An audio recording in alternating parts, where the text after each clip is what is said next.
Hey guys, welcome back to our Shine Civil channel. Today topic is about the main materials of ties used in railways. Let's get started. The purpose of the tie is to cushion and transmit the load of the train to the ballast section as well as to maintain gauge.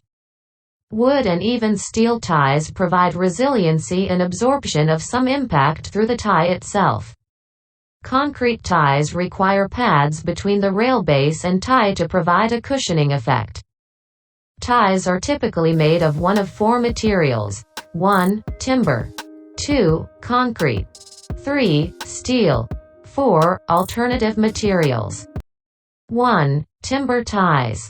It is recommended that all timber ties be pressure treated with preservatives to protect from insect and fungal attack. Hardwood ties are the predominant favorites for track and switch ties. Bridge ties are often sawn from the softwood species. Hardwood ties are designated as either track or switch ties. Factors of first importance in the design and use of ties include durability and resistance to crushing and abrasion. These depend, in turn, upon the type of wood, adequate seasoning, treatment with chemical preservatives, and protection against mechanical damage. Hardwood ties provide longer life and are less susceptible to mechanical damage.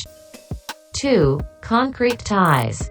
Concrete ties are rapidly gaining acceptance for heavy-haul mainline use, both track and turnouts, as well as for curvature greater than 2 degrees.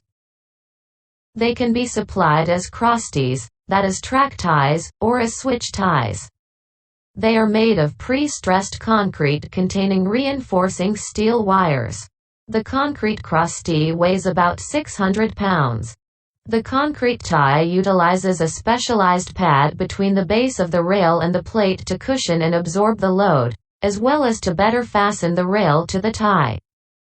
Failure to use this pad will cause the impact load to be transmitted directly to the ballast section, which may cause rail and track surface defects to develop quickly. An insulator is installed between the edge of the rail base and the shoulder of the plate to isolate the tie electrically.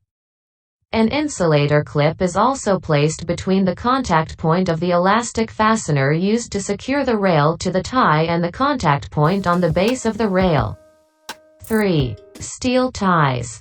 Steel ties are often relegated to specialized plant locations or areas not favorable to the use of either timber or concrete, such as tunnels with limited headway clearance. They have also been utilized in heavy curvature prone to gauge widening. However, they have not gained wide acceptance due to problems associated with shunting of signal current flow to ground. Some lighter models have also experienced problems with fatigue cracking. 4. Alternative material ties. Significant research has been done on a number of alternative materials used for ties. These include ties with constituent components including ground-up rubber tires, glued reconstituted ties and plastic milk cartons. Appropriate polymers are added to these materials to produce a tie meeting the required criteria. To date, there have been only test demonstrations of these materials or installations in light tonnage transit properties. It remains to be seen whether any of these materials will provide a viable alternative to the present forms of ties that have gained popularity in use. I hope this video will helpful for your civil engineering journey. Please, don't forget to subscribe, like and share. Click bell for more updated civil engineering videos. Thank you for watching. See you in the next videos.